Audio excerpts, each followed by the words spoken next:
দেশে এখন প্রতিনিয়ত সংস্কার নিয়ে শোরগোল চলছে। গণমাধ্যমের খবর কিংবা টিভির টক শো সবখানেই সংস্কার নিয়ে আলোচনা।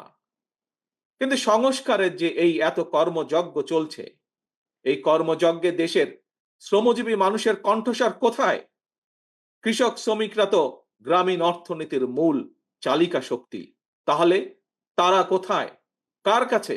কিভাবে তাদের সমস্যা সম্ভাবনার চিত্র তুলে ধরবে? কে তাদের প্রতিনিধি? রাজনৈতিক দলের প্রতিনিধি হিসাবে আমরা মনে করি প্রান্তিক জনগোষ্ঠীর দুঃখ দুর্দশা সমস্যা সম্ভাবনার কথাগুলো যাতে রাষ্ট্র এবং সরকারের কানে পৌঁছে, এই জন্যই জনগণের প্রত্যক্ষ ভোটে নির্বাচিত জনপ্রতিনিধি, নির্বাচিত জাতীয় সংসদ এবং নির্বাচিত সরকার প্রয়োজন। কারণ জনগণের প্রত্যক্ষ ভোটে নির্বাচিত প্রতিনিধি, নির্বাচিত সরকার অবশ্যই জনগণের কথা শুনতে বাধ্য। প্রিয় ভাই ও বোনেরা, জনগণের কাছে জবাবদিহিমূলক সরকার প্রতিষ্ঠার জন্য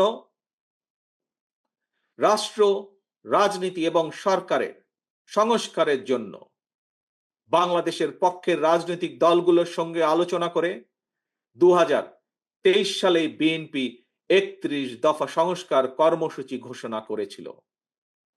সংস্কার কর্মসূচি নিয়ে বর্তমানে বিএনপি সারা দেশে জনগণের বিভিন্ন শ্রেণী পেশা জনগণের সঙ্গে সংলাপ করে চলছে।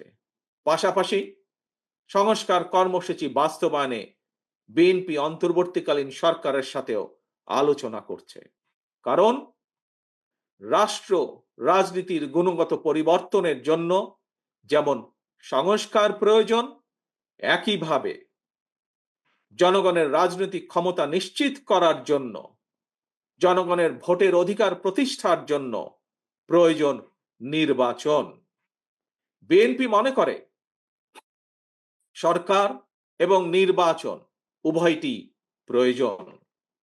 অন্তর্বর্তীকালীন সরকারের প্রতি আহ্বান, আপনারা একটু সতর্ক থাকবেন। অন্তর্বর্তীকালীন সরকারের একটি অংশ সংস্কার এবং নির্বাচনকে মুখোমুখি দাঁড় করিয়ে ফ্যাসিবাদ বিরোধী রাজনৈতিক দলগুলোর মধ্যে সুপরিকল্পিতভাবে বিরোধ